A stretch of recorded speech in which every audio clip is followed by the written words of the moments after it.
Hola, ¿qué tal? Soy yo Cachoccinao y tras mis largas vacaciones vuelvo para hacer una crítica a una serie de la infancia de muchos, Oliver y Benji. Seguro que cientos de veces te has preguntado cómo era posible que un partido de fútbol de 90 minutos durase capítulos y capítulos en esta serie japonesa. Pues bien, Resaca Scientific ha invertido cientos de millones de rupias turcochipriotas y ha investigado miles de horas para no lograr absolutamente nada.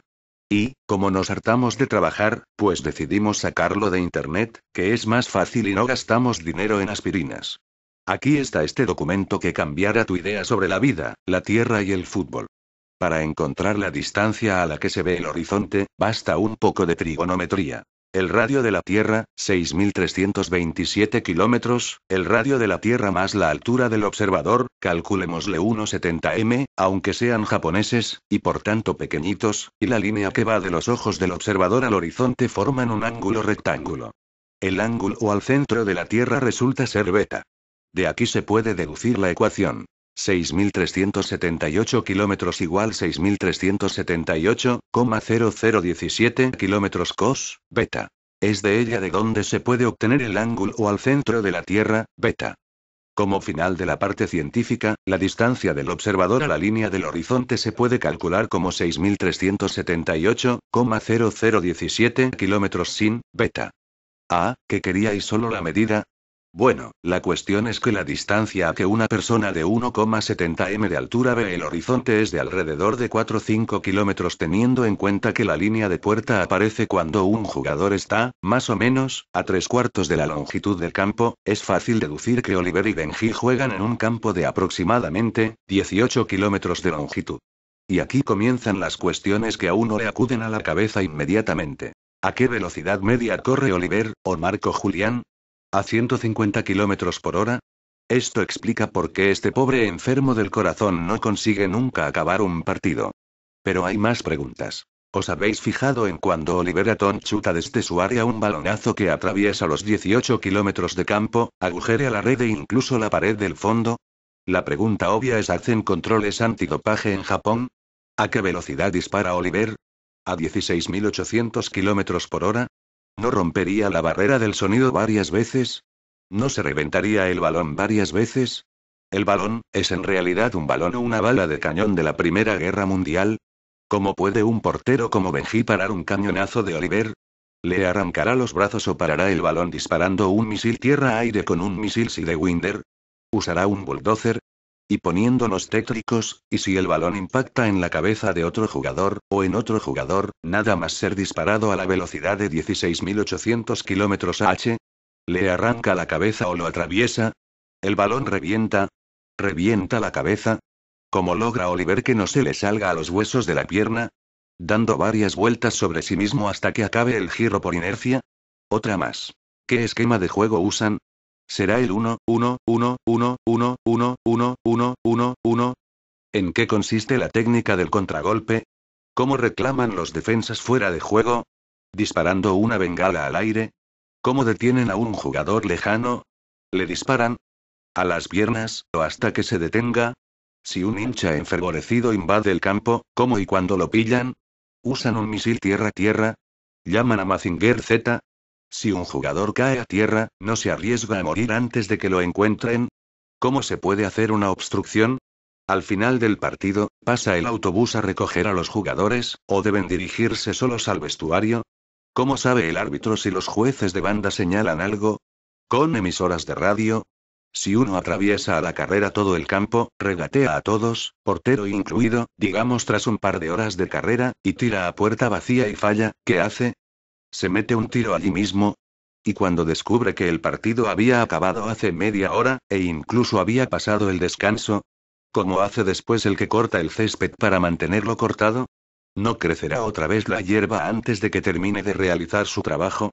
¿Está condenado a realizar un trabajo sin final? ¿Trabaja mientras juegan? ¿Con qué pintan las rayas del campo? ¿Con un F-18 en vuelo rasante? Si en un partido se ve más de un gol, ¿pasa a la historia? Si un jugador llamado por el árbitro escapa para no dejarse reconocer, ¿organizan un equipo de búsqueda?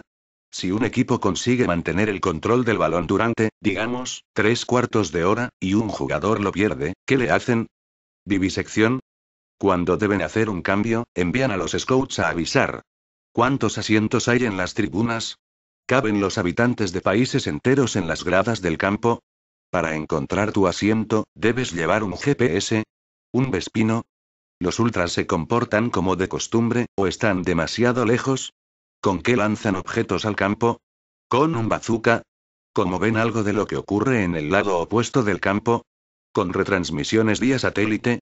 ¿Y si un equipo juega encerrado en su campo, el público del otro lado del estadio, qué hace mientras tanto? ¿Se van a casa de dormir o juegan al ajedrez? Y ahora que lo pienso, ¿y si hay niebla? En fin, debe quedar claro que para jugar un partido de 90 minutos se necesitan 200 capítulos de media hora. Además, otro fallo que cabe destacar, en todos los equipos solo juegan como máximo 3 jugadores. Joder, si nos fijamos en las imágenes siempre salen los mismos jugadores una y otra vez. Si un jugador se cansa, monta una tienda de campaña en medio del campo. O ya directamente pide un helicóptero para que le venga a recoger. ¿Cómo hacen los cambios? ¿Utilizan un jigui para peinar el campo? ¿Para construir el campo que utilizan? ¿Medio Amazonas? ¿Cómo un defensa puede llegar al campo contrario y marca gol? ¿Cómo vuelve? ¿Utiliza una moto? ¿O se sube a la chepa de un mediocampista para que le dejen su campo? ¿O simplemente espera a que sea el descanso, así ya estará en su propia área? ¿Con la altura que tienen las gradas de algunos campos, si llueve se inunda? ¿Oliver tiene que ir en kayak?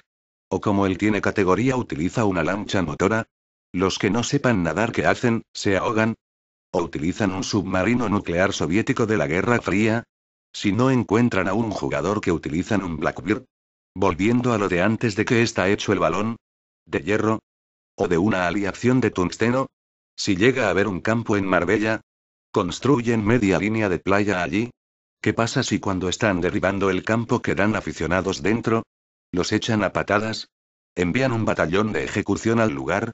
¿O crean el primer SAU multitudinario? La cuestión es cuántos faletes entrarían en el estadio. ¿O si por el contrario se hundiría? ¿Haría como el Titanic? ¿Los jugadores seguirán jugando hasta que los mate un ladrillo al darles en la cabeza? ¿O se hacen el Anakiri allí mismo? Luego, ¿quién cojones va a limpiar eso? ¿Un ejército de limpiadoras? ¿O por el contrario usarían un misil nuclear táctico? ¿Qué les saldría más barato? ¿El desastre de Fukushima lo causó un balón de Oliver que lo echó fuera del campo? ¿La primera constancia de eso fue el desastre de Chernóbil? ¿El Sputnik no será otro balón que lanzó Oliver porque había ganado? Entonces, ¿mejor no hablar del cinturón de asteroides que divide medio sistema solar? ¿El balón cambia de estado sólido a líquido en el aire? ¿Por eso parece una tortilla voladora? ¿O acaso está hecho de blandible? En ese caso, si lo aprietas hace el sonido de un pedo. ¿El árbitro utiliza un safety car para seguir el juego? ¿Los equipos contarán con coches de apoyo como en el ciclismo? En ese caso sería infracción subirse a él. ¿O mientras no te pillen da igual? ¿O tienes francotiradores apostados para evitar estas infracciones? Bueno, tras dejarles con estas dudas existenciales se despide Cachocinao. No olviden comentar, suscribirse y puntuar. Postdata, puede que haya una segunda parte.